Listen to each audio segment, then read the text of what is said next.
कल छठे फेज की वोटिंग से पहले चुनाव में हिंदू मुसलमान बड़ा इशू बन गया। आज प्रधानमंत्री नरेंद्र मोदी ने कहा, कांग्रेस राम मंदिर का विरोध करती है, यूनिफॉर्म सिविल कोड के खिलाफ है, क्योंकि कांग्रेस देश में शरिया लागू करना चाहती है। और इसके बाद यूपी में योगी आदित्यनाथ ने कहा कि कांग्रेस देश में तालिबानी कानून लागू करना चाहती है। योगी ने कहा, कांग्रेस चाहती है कि हमारी बेटियां स्कूल न जाएं, माताएं बहनें बुर्का पहनकर घर से बाहर निकलें। बिहार और झारखंड में अमित शाह ने कहा कि कांग्रेस और इंडिया अलायंस में जो पार्टियां शामिल हैं, उनके एजेंडे में मुस्लिम आरक्षण सबसे ऊपर है। एंटी मोदी मोर्चे में शामिल पार्टियां दलित, पिछड़े और आदिवासियों का आरक्षण छीनकर मुसलमानों को देने की साजिश कर रही हैं। अमित शाह ने कहा कि बंगाल में ममता बनर्जी ने इसकी कोशिश भी की, लेकिन हाईकोर्ट ने उन्हें कामयाब नहीं होने दिया। जवाब में ममता ने कहा, बीजेपी जानबूझकर चुनाव में हिंदू मुसलमान की बात कर रही है, क्योंकि बीजेपी को हार का डर है। बंगाल में जिन मुसलमानों को आरक्षण मिलता था, वो मिलता रहेगा। लेकिन हैरानी की बात यह कि आज पहली बार समाजवादी पार्टी के नेता धर्मेंद्र यादव ने कह दिया कि मुसलमानों को आरक्षण मिलता है तो गलत क्या है। शरद पवार ने भी कहा कि उन्होंने महाराष्ट्र में मुसलमानों को 20 साल पहले ही रिजर्वेशन दे दिया था।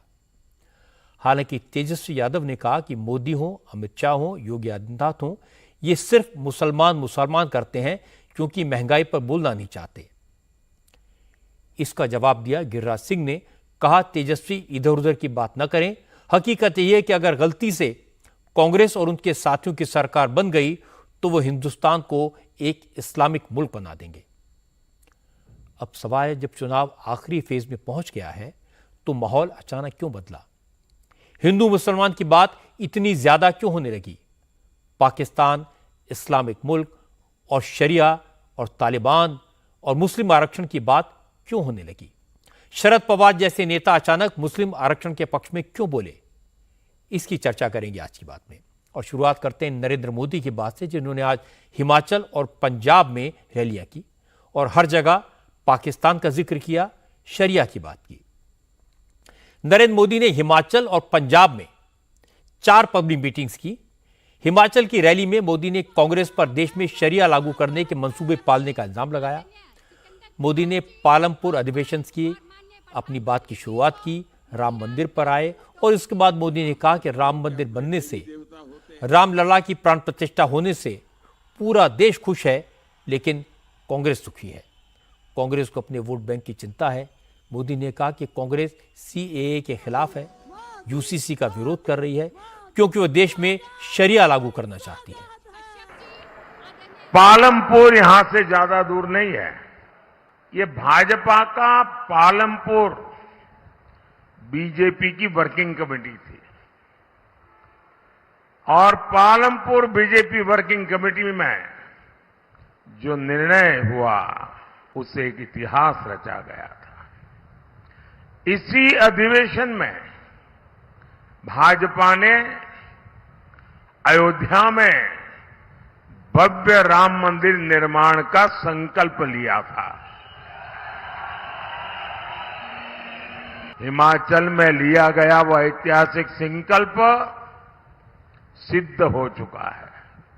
आज अयोध्या में रामलला विराजमान हुए, हिमाचल खुश हुआ है, देवी देवता आशीर्वाद बरसा रहे हैं। लेकिन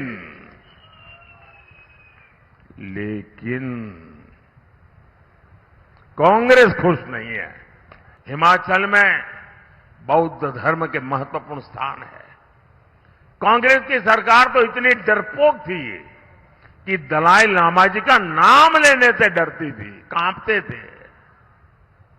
मेरी तो दलाई लामा जी से अक्सर बात होती है। वो हमारी समृद्ध विरासत के प्रणेता है। मोदी ने समान नागरिक संहिता का संकल्प लिया है। भारत का नागरिक भले ही वो हिंदू हो, मुस्लिम हो, सिख हो, ईसाई हो, बौद्ध हो, उसके लिए एक समान नागरिक कानून होने चाहिए, लेकिन कांग्रेस समान नागरिक संहिता का विरोध कर रही है। कांग्रेस मुस्लिम पर्सनल लॉ के बहाने शरिया को समर्थन देती है। मोदी ने अपनी बात सटल तरीके से कही, लेकिन योगी आदित्यनाथ खुलकर बोले। योगी आदित्यनाथ ने कहा कि कांग्रेस और उसके साथियों के मंसूबे खतरनाक हैं। ये लोग मुसलमानों को सिर्फ आरक्षण नहीं देना चाहते, बल्कि देश में मुस्लिम पर्सनल लॉ लागू करना चाहते हैं। योगी ने कहा कि कांग्रेस और समाजवादी पार्टी के लोग चाहते हैं कि बेटियां बुर्का पहनकर घर से निकलें, लेकिन हिंदुस्तान इस तरह की साजिश को कभी सफल नहीं होने देगा। समाजवादी पार्टी की सरकार थी, कांग्रेस की सरकार थी, तब ये क्या करते थे? सारा पैसा कब्रिस्तान में देते थे। हमने यही पैसा घुमा करके उल्टा घुमा दिया। ये लोग उल्टा घुमाते थे, पैसा आपका, प्रदेश का, उस पैसे को एक कब्रिस्तान की बाउंड्री करने में। और कोई भी गांव की जमीन है, किसी गरीब की जमीन है, पता लगा अगले दिन 4 लोग टोपी पहन कर गए और वहां पर वो बाउंड्री करने लगते थे और एक बोर्ड चपका देते थे, कब्रिस्तान है। लेकिन आज कब्रिस्तान नहीं, आज यही पैसा भारत के विरासत को, भारत के देवालयों को सजाने में खर्च होता है, उनके सुंदरीकरण के लिए खर्च होता है, यात्रियों की सुविधा के लिए, श्रद्धालुओं की सुविधा में खर्च होता है। जो ये गठबंधन बना है, क्या कर रहा है? इनका मैनिफेस्टो देखो, सबसे पहली बात क्या कहती है? ये कहता है आएंगे SC, ST और OBC का आरक्षण मुसलमानों को बांटेंगे। क्या आप इसको स्वीकार करेंगे? क्या ये देश इसको स्वीकार करेगा? क्या इनका मैनिफेस्टो दूसरी बात क्या कहता है? आएंगे पर्सनल लॉ लागू करेंगे। पर्सनल लॉ का मतलब जानते हैं आप? पर्सनल लॉ का मतलब है तालिबानी शासन, जिसमें महिलाओं को स्कूल जाने से रोका जाता है, जिसमें महिलाएं बेटियां स्कूल नहीं जा पाएंगी, महिलाएं बाजार नहीं जा पाएंगी, उनको बुर्का पहनना पड़ेगा। अरे ये हिंदुस्तान है, ये कोई अफगानिस्तान थोड़े है, पाकिस्तान थोड़े है कि कोई बुर्का पहनेगा यहां पे। कल ही आजमगढ़ में वोटिंग होनी है। धर्मेंद्र यादव समाजवादी पार्टी के उम्मीदवार हैं। योगी ने कांग्रेस और समाजवादी पर हमला किया तो धर्मेंद्र यादव जवाब देने के लिए आगे आए। उन्होंने कहा मुसलमानों को आरक्षण देना क्या गलत है? पार्लियामेंट ने इसे माना तो यह असंवैधानिक कैसे हुआ? धर्मेंद्र यादव ने कहा कि बीजेपी का काम सिर्फ नफरत फैलाना है, असली मकसद हिंदू मुसलमान को लड़ाकर चुनाव में फायदा लेना है।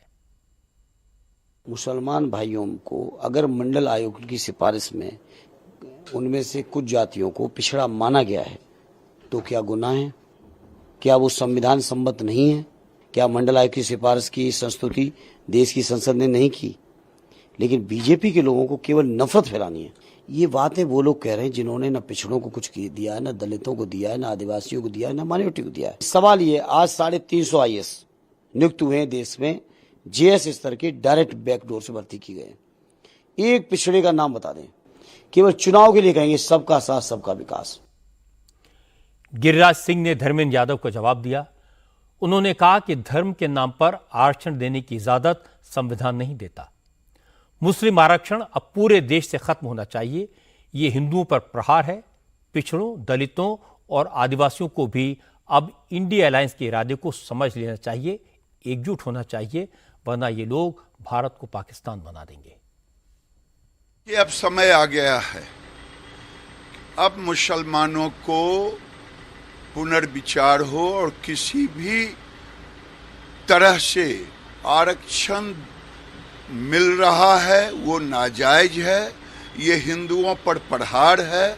लालू यादव जैसे लोग जो मुस्लिम परस्त हो गए हैं, कांग्रेस जैसे लोग जो मुस्लिम परस्त हो गए हैं, अब समय आ गया है कि सनातनी हिंदू पिछड़े वर्ग का हो या अगड़े वर्ग का हो, अगर एकजुट होकर के मुस्लिम आरक्षण का विरोध नहीं किए तो आने वाले दिन में ये भारत को पाकिस्तान बना देंगे।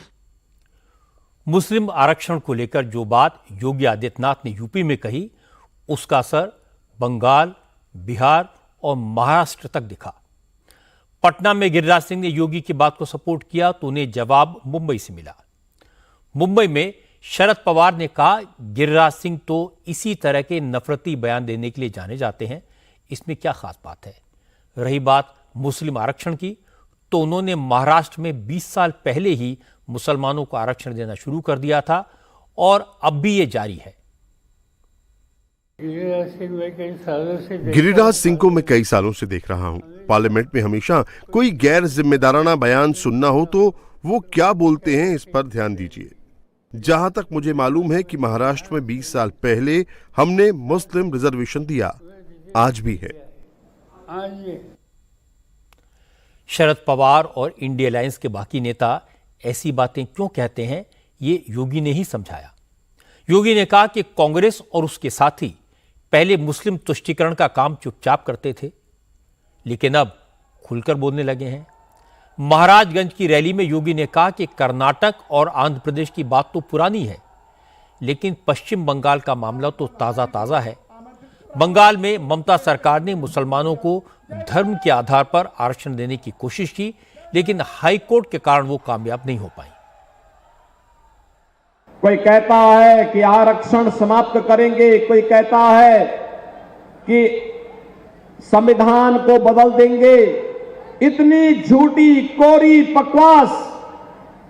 ये कांग्रेस देश के खिलाफ साजिश कर रही है। सच्चाई तो ये है कि कांग्रेस के नेतृत्व में जो ये गठबंधन है, चाहे वह समाजवादी पार्टी का हो, चाहे वह आरजेडी का हो, चाहे वह आम आदमी पार्टी का हो, सच्चाई तो यह है कि बहनों और भाइयों, इनका गठबंधन यह बाबा साहब भीमराव अंबेडकर का विरोधी रहा है। आपने देखा होगा कांग्रेस का एक सहयोगी पश्चिमी बंगाल में टीएमसी है। टीएमसी का मतलब तृणमूल कांग्रेस। यह पश्चिमी बंगाल में है। इसने वहां ओबीसी का सारा आरक्षण मुसलमानों को दे दिया था और परसों ही कोलकाता हाई कोर्ट ने कहा है कि तृणमूल कांग्रेस के द्वारा ओबीसी का आरक्षण मुसलमानों को देना असंवैधानिक है और उन्होंने वहां की सरकार के इस कार्य को पूरी तरह खारिज करके कहा कि नहीं, मुसलमान देश के अंदर आरक्षण पाने का अधिकारी नहीं हो सकता है। कल छठे राउंड की वोटिंग में 8 राज्यों की 58 सीटों पर वोट डाले जाएंगे। उनमें से 14 सीटें उत्तर प्रदेश में हैं और पिछले इलेक्शन में इन 14 में से बीजेपी ने 13 सीटों पर जीत हासिल की थी। आजमगढ़ की सीट पर अखिलेश यादव जीते थे, लेकिन बाय इलेक्शन में यह सीट बीजेपी ने समाजवादी पार्टी से छीन ली थी। निरहुआ ने धर्मेंद्र यादव को हराया था। इस बार फिर से धर्मेंद्र यादव का मुकाबला निरहुआ से है, लेकिन इस बार समाजवादी पार्टी ने आजमगढ़ में मुस्लिम वोट बंटने से रोकने की कोशिश की है। पिछले चुनाव में बीएसपी के टिकट पर लड़े गुड्डू जमाली को समाजवादी पार्टी ने अपने साथ ले लिया है और मुस्लिम वोट के इसी चक्कर में पोलिंग से एक दिन पहले अब धर्मेंद्र यादव खुलकर मुस्लिम आरक्षण को सपोर्ट करने लगे। जहां तक शरद पवार के बयान का सवाल है, तो महाराष्ट्र में सभी सीटों पर वोट पड़ चुके हैं। जब तक वोटिंग हो रही थी तब तक शरद पवार केयरफुल थे, खामोश रहे, लेकिन अब वो जानते हैं कि उनके बोलने से अब महाराष्ट्र में उन्हें कोई नुकसान नहीं होगा। चुनाव हो चुके हैं, लेकिन दूसरे राज्यों में सहयोगी दलों को फायदा हो सकता है। इसीलिए अब शरद पवार भी खुलकर बता रहे हैं कि उन्होंने तो महाराष्ट्र में 20 साल पहले ही मुसलमानों को आरक्षण दे दिया था। यही हाल ममता बनर्जी का है। कल बंगाल की भी 8 सीटों पर वोटिंग होनी है। पिछले इलेक्शन में इन 8 में से 5 सीटें बीजेपी ने जीती थी। ममता की पार्टी को सिर्फ 3 सीटें मिल पाई थी। इसीलिए वोटिंग से एक दिन पहले ममता ने आज फिर कहा, बंगाल में मुसलमानों को जो आरक्षण मिलता था वो मिलता रहेगा। वो हाईकोर्ट के फैसले के खिलाफ सुप्रीम कोर्ट जाएंगी। आज ममता बनर्जी ने मथुरापुर और जयनगर में रैलियां की। दोनों जगह हाईकोर्ट के ऑर्डर का जिक्र किया। ममता ने कहा, अभी कोर्ट में गर्मियों की छुट्टियां हैं, जैसे ही कोर्ट खुलेगा उनकी सरकार इस ऑर्डर को चैलेंज करेगी। ममता बनर्जी ने आरोप लगाया कि कई जज पॉलिटिकल इन्फ्लुएंस में आकर फैसले दे रहे हैं, लेकिन वो मुसलमानों का हक किसी भी कीमत पर किसी को छीनने नहीं देंगी। 26,000 শিক্ষক শিক্ষিকার চাকরি খেয়ে নিল। আমি বললাম না, এটা হতে পারে না। ওদের কি দোষ?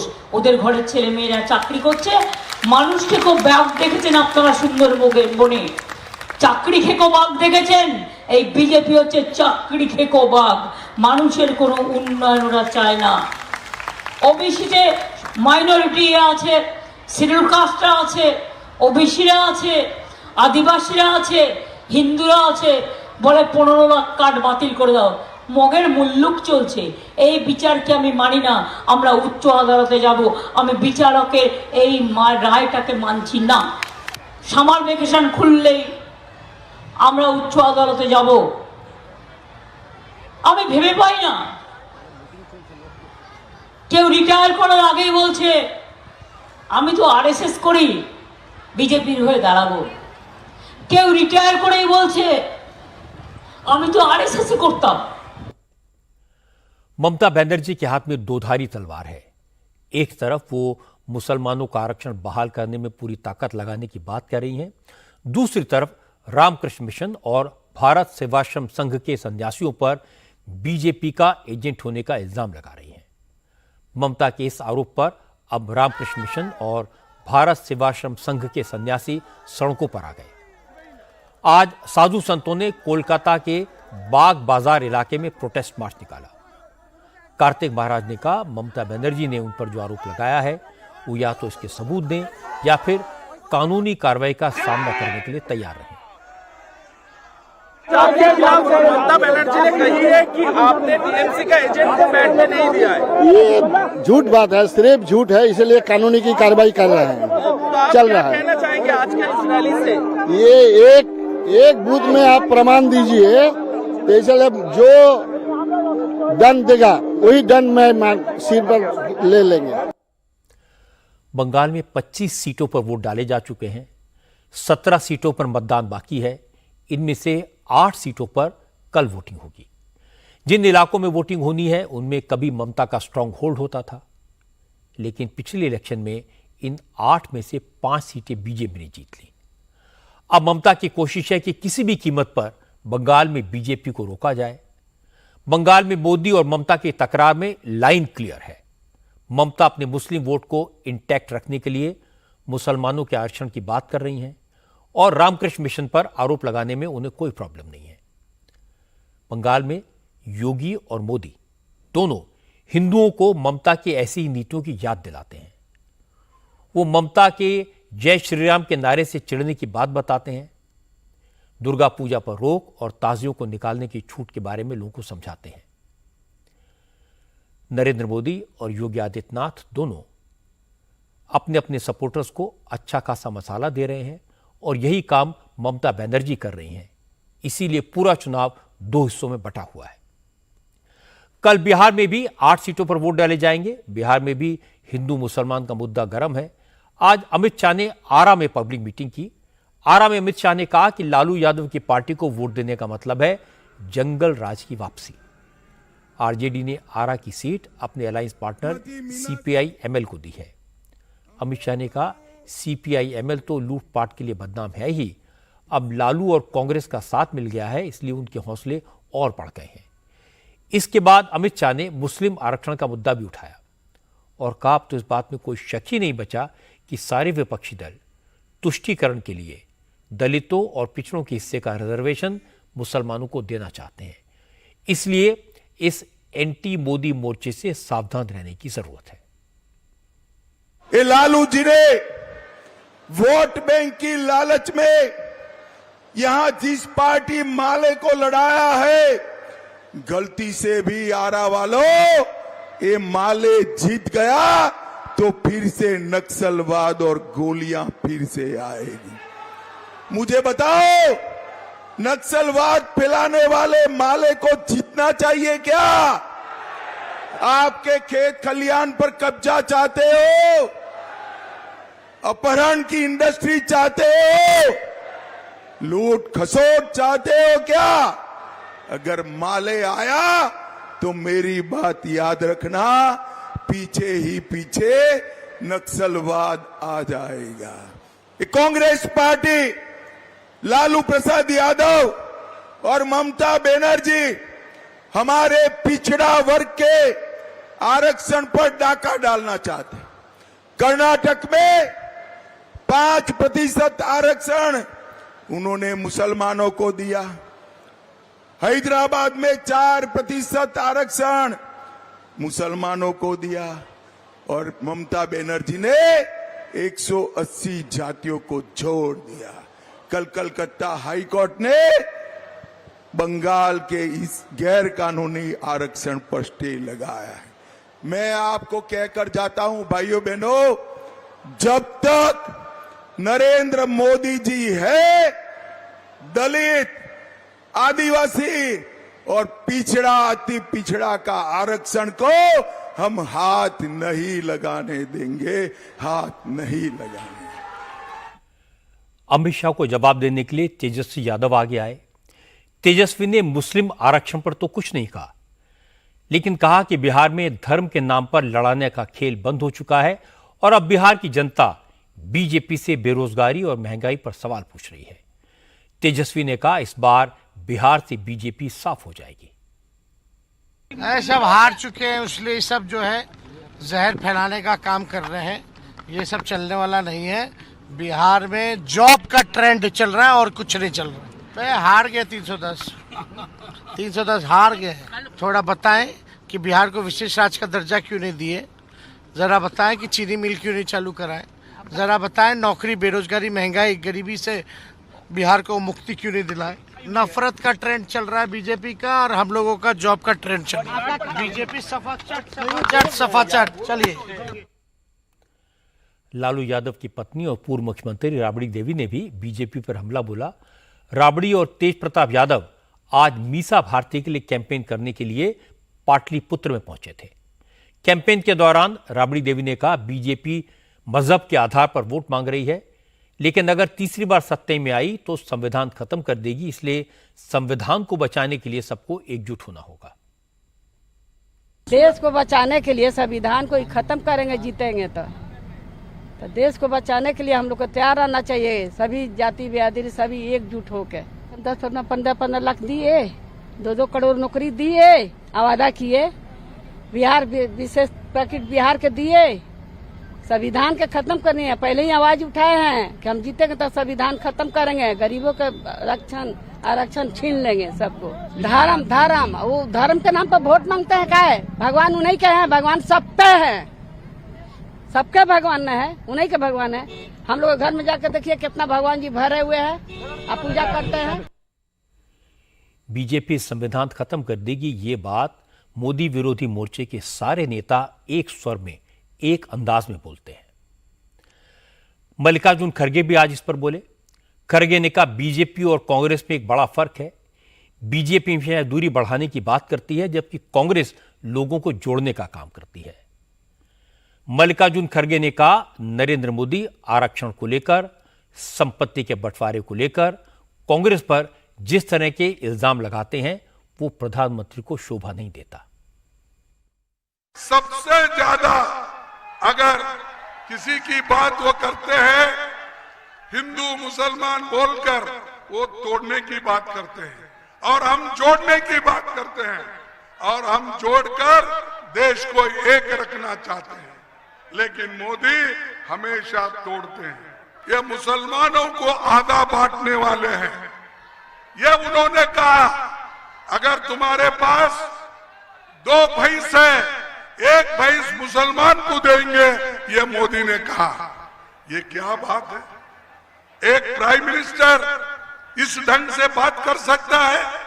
एक प्राइम मिनिस्टर अपनी सोच को जरा, मैं समझता हूं सोचने में कमजोर है, खास करके गरीबों के बारे में। बिहार की जिन 8 सीटों पर कल वोट डाले जाने हैं, वो 8 सीटें पिछले इलेक्शन में एनडीए ने जीती थी। इसलिए इन सीटों पर आरजेडी और कांग्रेस कोशिश कर रही है। तेजस्वी यादव की रैली हर इलाके में हुई। जिन इलाकों में वोट पड़ने हैं उनमें मुस्लिम आबादी इतनी नहीं है कि जीत हार का फैसला कर सके। इसलिए इंडिया अलायंस के नेताओं ने इन इलाकों में जातिगत जनगणना का मुद्दा उठाया। लोगों को इस बात का डर दिखाया कि बीजेपी आरक्षण को खत्म कर देगी। इंडिया अलायंस की सरकार बनेगी तो आरक्षण की सीमा बढ़ा देंगे। लेकिन बीजेपी ने नहले पर दहला मारा। कांग्रेस के मैनिफेस्टो का हवाला देकर यह बताया कि इंडिया अलायंस दलितों और पिछड़ों और आदिवासियों का आरक्षण छीनकर मुसलमानों को दे देगी। इसके साथ ही मामला जाति के बजाय मजहब पर आ गया। इसलिए इस इलाके में भी चुनाव काफी इंटरेस्टिंग हो गया है।